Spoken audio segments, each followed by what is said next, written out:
Hello नमस्कार दोस्तों, मैं डीपी सर आपका DPS math and science channel पर स्वागत है। बच्चों, हम गणित का चैप्टर नंबर 3 दो चरों वाला रैखिक समीकरण युग्म हम स्टार्ट कर चुके हैं और एक्सरसाइज 3.1 कंप्लीट करा दी गई है।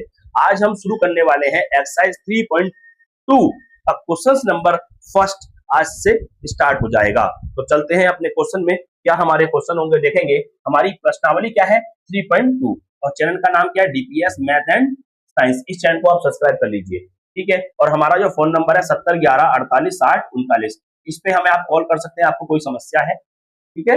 अब आगे देखिए, पहला क्वेश्चन है निम्न रैखिक समीकरण युग्म को प्रतिस्थापन विधि से हल कीजिए।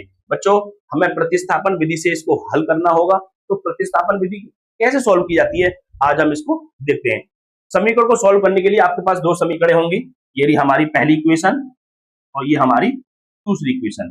दो इक्वेशन है और आज हम इन दोनों इक्वेशनों को प्रतिस्थापन विधि से हल करके सिखाएंगे कैसे हल की जाती है। बोर्ड की दृष्टि से बहुत इंपॉर्टेंट क्वेश्चन होगा ये वाला। तो कैसे करेंगे, देखो सबसे पहले समीकरण 1 और समीकरण 2 लिखिए, उनको ध्यान से देखेंगे और हम पहली इक्वेशन उतार लेंगे। कहेंगे समीकरण 1 से, समीकरण 1 से स्टार्ट करेंगे। तो समीकरण 1 क्या है देखना, x + y = 14 ये रहा। और यहां से हम चाहे x की वैल्यू निकालें चाहे y की वैल्यू निकाल लें, किसी की वैल्यू निकाल लीजिए। यहां से मैं x की वैल्यू निकाल लेता हूं। तो x = 14 और ये प्लस का y जब उधर जाएगा तो माइनस का y हो जाएगा। तो यहाँ पे x की वैल्यू निकाल ली। अब लिखेंगे x का मान समीकरण, आपने 1 से निकाला है तो ये x की वैल्यू 1 में मत रख देना, कुछ भी नहीं निकलेगा, ठीक है ना। आपको दूसरी में रखना है x का मान समीकरण 2 में रखने पर। आप x की वैल्यू कहां रखेंगे, समीकरण 2 में रख देंगे। तो समीकरण 2 ये है आपकी x - y = 4। तो x - y = 4। अब जो आपने x की वैल्यू ये निकाली है वो x की जगह रख दो, ये वाली वैल्यू x की जगह क्या जाएगा 14 - y और ये वाला -y ऐसे ही रहेगा और = 4, ठीक है। अब देखो ये माइनस का y और एक ये रहा माइनस का y और बराबर क्या है 4। अब ये प्लस का जो 14 है जब उधर जाएगा तो माइनस का 14 हो जाएगा। माइनस y क्या होता है, माइनस माइनस प्लस, तो ये हो जाएगा माइनस का 2y जुड़ के -2y = अब देखो ये प्लस का ये माइनस का है तो सब्ट्रैक्ट कर दो। 14 में से 4 गए तो क्या बचेगा, 10 बचेगा। और वो भी बड़ा कौन सा है 14, उसके सामने माइनस साइन है तो माइनस साइन लग जाएगा। इस माइनस से ये वाला माइनस कैंसिल हो जाएगा।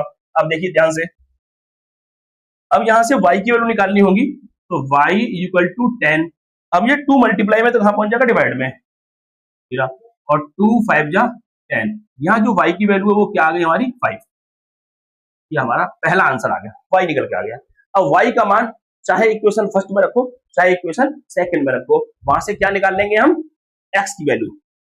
तो लिखेंगे y का मान समीकरण 1 में रखने पर, आप कहीं भी रखो इसको, आप इसको कहीं भी रखो। तो समीकरण क्या है, x + y = 14, x + y = 14। अब x ऐसी रहेगा, y निकाल लिया 5 = 14। अब मैं यहां कर दे रहा हूं। तो x बराबर ये 14 तो वही रहेगा और ये प्लस का 5 जो उधर जाएगा तो -5। तो x बराबर 14 में से 5 गए तो कितना बच गया 9। ये हमारी x की वैल्यू आ गई। तो हमारा जो आंसर आ गई, x की वैल्यू क्या आई 9 और y की वैल्यू आई 5। ये हमारे कंप्लीट आंसर हो चुके हैं। x और y हमें निकालने थे और वही हमें निकाल लिया है। और कौन से मेथड से, प्रतिस्थापन विधि से। आप एक बार स्क्रीनशॉट ले लीजिए और आपको बताना होगा कि आपको समझ में आया या नहीं आया। कमेंट करना होगा, चैनल को साथ साथ सब्सक्राइब भी कर लेना होगा, ठीक है। अब चलते हैं अगले क्वेश्चन पे। ये रहा भाई क्वेश्चन, ध्यान से देखेंगे। ये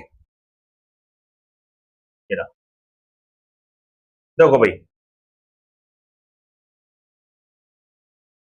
हमारा कॉन्टैक्ट नंबर है 7011486039। कोई समस्या है तो आप इसको कॉल हमें कर सकते हैं।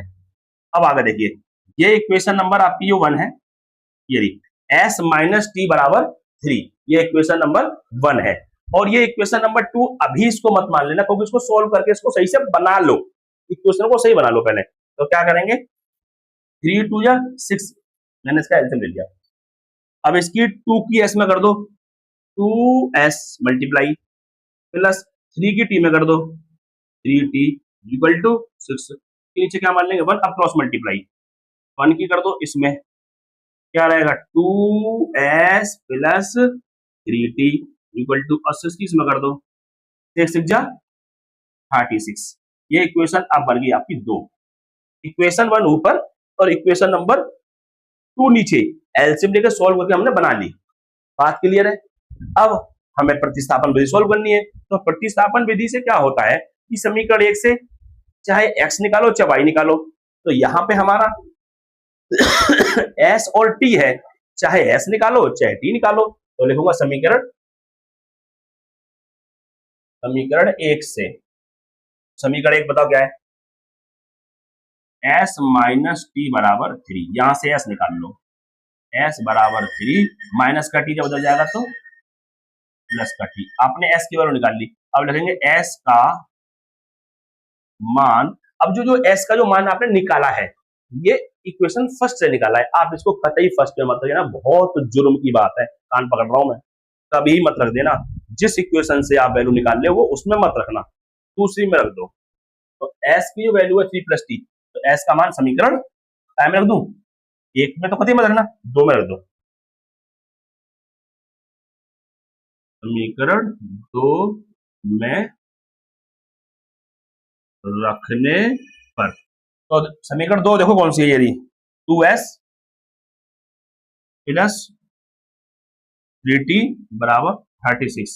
अब s की जगह रख दो यहाँ पे 2 ब्रैकेट में, s की क्या जाएगा 3 प्लस t प्लस 3t बराबर 36 की मल्टीप्लाई 2 3 या 6 और 2 की t में करेंगे तो 2t और प्लस 3t बराबर 36। अब देखो 2t और 3t दोनों जुड़ जाएंगे, क्या हो गया 5t और 36 प्लस का 6 उधर गया तो माइनस का 6, तो 5t बराबर 36 में से 6 गए तो कितना बचा 30।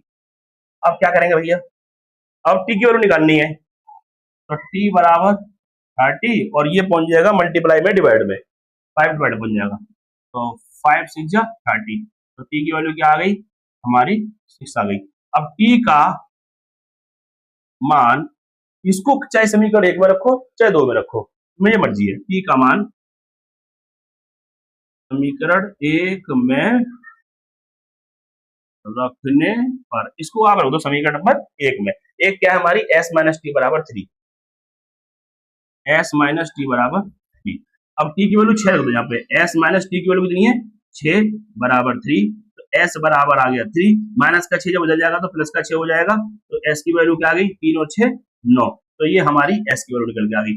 तो हमारे जो फाइनल आंसर है, जो s आया है वो आया है 9 और जो हमारा t आया है वो आया हमारा 6, ये हमारे फाइनल आंसर हो चुके हैं। आप एक बार स्क्रीनशॉट ले लीजिए। अब बच्चों आज के लिए हम यहीं पे अपनी वीडियो एंड करेंगे। अब आपको ये बताना होगा आपको हमारी वीडियो कैसी लगी, वीडियो अच्छी लगी है तो चैनल को सब्सक्राइब कर लेना, वीडियो शेयर कर देना, बेल आइकन दबाना ना भूलना। ओके, जय हिंद बच्चों।